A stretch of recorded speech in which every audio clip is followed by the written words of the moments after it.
Okay, so in this video we're going to talk about the whipping move, but we're mainly going to focus on the relationship with the lead arm. Because if you can kind of get your lead arm moving up across your chest and then really peel it off your chest as you come into the downswing position, this is what's going to maximize that distance for you. So we're going to break this video into two sections. The first bit is understanding the arms.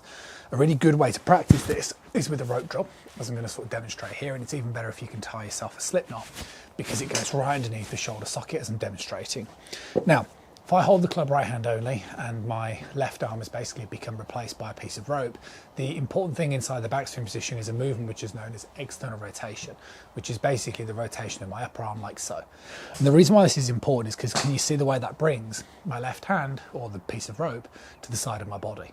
So if I hold the club normally, so that when my left arm kind of comes across my chest very early on inside the backswing.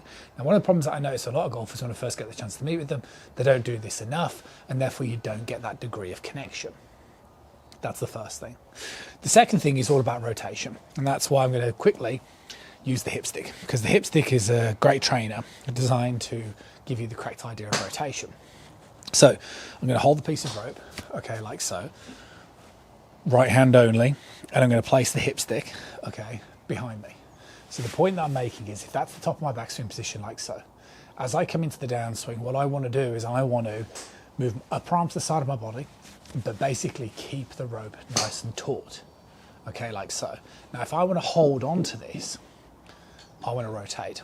And can you see the way I'm rotating in such a way where as I get towards the impact position, the pointer here is horizontally placed. So not only is it striking the strike stick behind me, it's also pointing horizontally, like so. And what that really means when you rotate like this is it's encouraging you to rotate the pelvis first, okay, to greet the strike stick, then the chest, but it's also encouraging you to rotate down and towards the left-hand side to keep the pointer as horizontal as you can.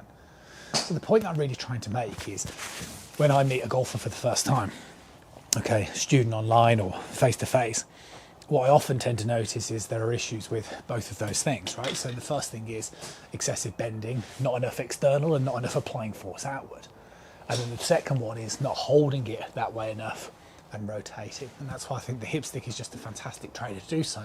And the rope drill will also give you that feedback of how to move. Once you can do that, you'll start to produce that effortless speed.